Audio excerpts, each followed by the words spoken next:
over the next 20, 30 minutes or so, what I'll do is run you through some of the vehicles that are on the market today. So we're really going to focus on trucks specifically that are commercially available today. And what I'm going to show you, the pictures I use are all vehicles that are in HVIP. And just to run through some of the categories we're going to look through, these are the categories in HVIP. I'm just going to go through trucks today, but I want you to know that in addition to the trucks I show you, if you happen to be interested in buses, we have heavy-duty transit buses, we have school buses, and we have shuttle buses that are all in HVIP. We're really going to focus on trucks today. And I'm only going to focus today on zero-emission trucks. We also have up there in the upper left-hand corner, EPTO.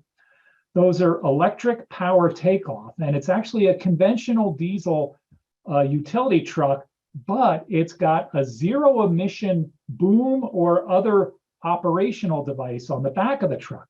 So a utility company can pull up to a down power line, open that, operate that boom all day long, zero emission, just uses battery power. So you don't have an idling engine. Anyway, just want to let you know those are available. Really what we're going to cover today are trucks, zero emission trucks. Okay, next slide, please. And we're going to start from the smaller end and work our way up to the heavier vehicles. So these are class 2B vehicles. 2B is 8501 to 10,000 GVWR. That's the lightest end of what we consider to be trucks today. These are both Ford products, the T350, also known as the E-Transit. And that very same cab chassis can have, it can be ordered as a strip vehicle where you put your own body on the back. It could be ordered as a cargo van, could be ordered as a passenger van. Now, this particular vehicle has 68 kilowatt hours. Remember, Bruce told you about the number of kilowatt hours of battery pack that go on there. In this particular relatively lighter vehicle, that 68 kilowatt hour pack will get you somewhere around 110 to 125 miles of range, depending on what kind of body you put on it. These are also the most cost-effective vehicles. They're the least expensive vehicles in the market. They have smaller battery packs because it's a more efficient vehicle, and they only need to go typically shorter distances. These are not necessarily trucks that are going to be moving, certainly not cross-country, and even not necessarily across the state. They tend to be used locally. So these are in HVIP. They get a $7,500 voucher, but that covers a big chunk of the incremental cost. There's also a tax credit, federal tax credit that'll be available. So as I mentioned, these are really the entry point of zero-emission trucks, and they are the most cost-effective. Next slide, please. Okay, these are refuse trucks. So these are pretty new in the market, and you'll see here a whole bunch of different pictures. This is pretty exciting. There really were not many of these choices on the market even a couple of years ago. And now you'll see that these, if you can read carefully enough, you'll see some of the real major names in the marketplace, all of whom have introduced zero-emission refuse trucks. Now, these are all class 6 to 8, so that's really on the heavier end of the spectrum of trucks. They typically have about 200 to 400 kilowatt hours of battery pack. That's because these are not as efficient as those smaller trucks. It's a big, heavy truck. The way a refuse truck is typically ordered is it comes out of, say, the factory of the truck OEM as a strip chassis. You'll see in the middle and right of your picture there a couple examples of that strip chassis. And then typically what happens is a refuse company will put a body on the back of their own choosing. So oftentimes a collection vehicle, depending on the nature of that, it might have a rear load or a side load or sometimes a front load. All of those different bodies can go on that strip chassis, and that refuse company ends up with the particular build-out that they want. There are also a couple smaller versions, if you look in that upper left-hand side. Those are for more tightly constricted, maybe urban areas where you're driving down maybe even an alley, trying to get at some refuse. And those can then feed a larger truck, but those are probably a class 6 example there in the upper left-hand corner. Okay, let's move to our next slide. Step and panel vans. So step and panel vans are typically in the range of class 3 to class 6.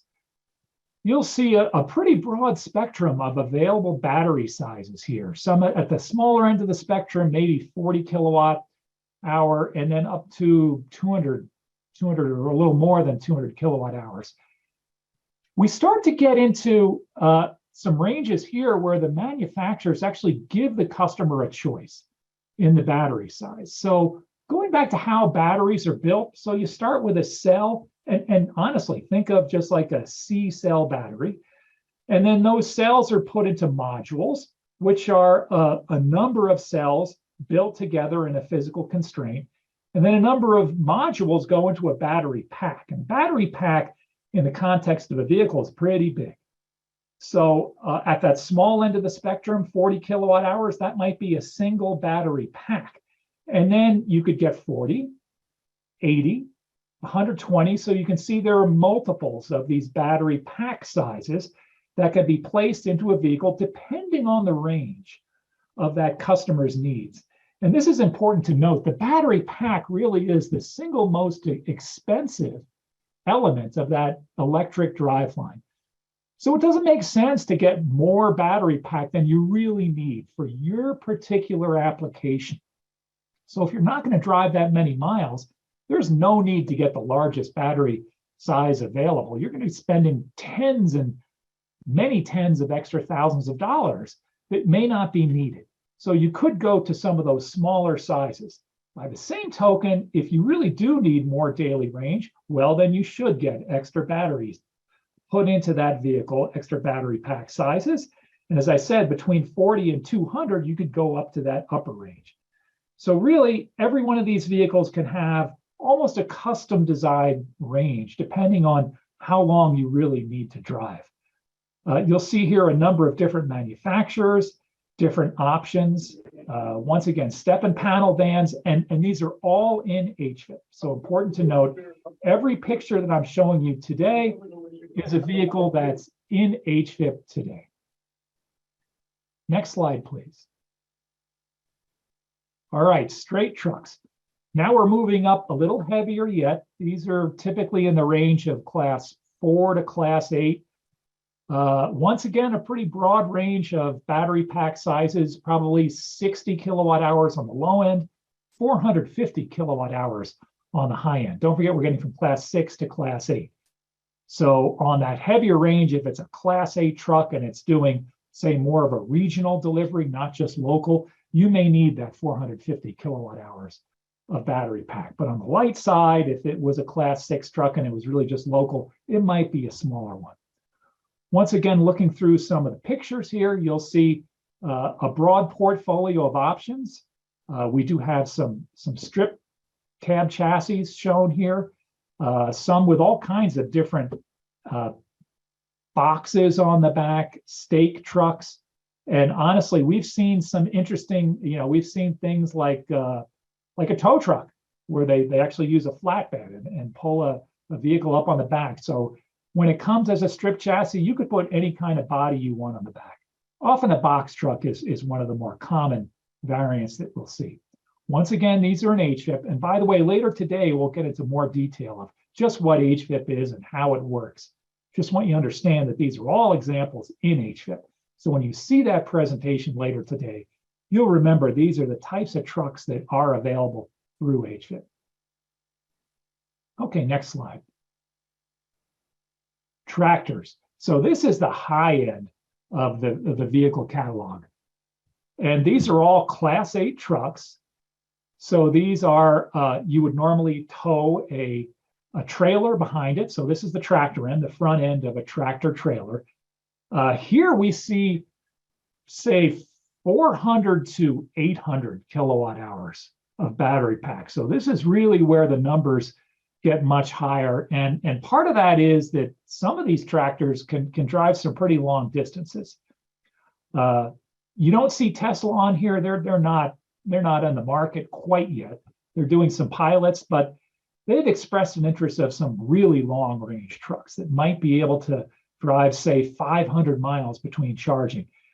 These trucks have some more moderately sized battery packs within the context of tractor trailers, but you could get, say, up to 300 miles, certainly, from some of these offerings. Also, hydrogen. We're starting to see the introduction of hydrogen trucks. That blue truck in the middle on the bottom, that is a hydrogen truck. So these are hydrogen fuel cells. They don't have a battery pack, but they have hydrogen storage tanks and a hydrogen fuel cell, which produces electricity. So they're all electric vehicles. It's just a question of whether you're using a battery to produce that, to provide that electricity to the driveline, or a hydrogen fuel cell with a hydrogen storage tank, which once again produces electricity, which is then used to drive what's really essentially the same driveline, just a different energy source.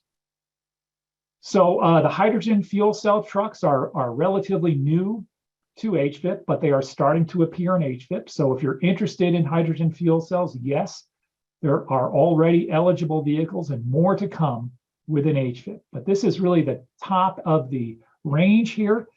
These trucks are certainly more expensive. If we go back to price, where we started with the Class 2B, those could be only $10,000 more than a gasoline equivalent truck. When we get up to these Class 8 trucks, certainly you're looking at a couple $100,000 as an incremental cost, and possibly more if you have even larger battery sizes that you're looking at. So there's quite a broad range in price. As Bruce mentioned, there are some offsetting costs, certainly, especially the more you drive with a more efficient driveline, well, that's more money you're going to save compared to the conventional fuel choices. So between HVIP and other incentive projects to reduce the upfront cost, and certainly the less expensive operating cost, as well as less expensive maintenance over the course of the lifetime of that vehicle, you could actually see at some point we cross over and see lower over total operating cost over the life of that vehicle compared to the conventional counterparts. So that's it for the truck portfolio. But if you're interested in things like shuttle buses, school buses, transit buses, just know that they are all part of HVIP. We're not going to walk through some of those vehicle categories today. And later in the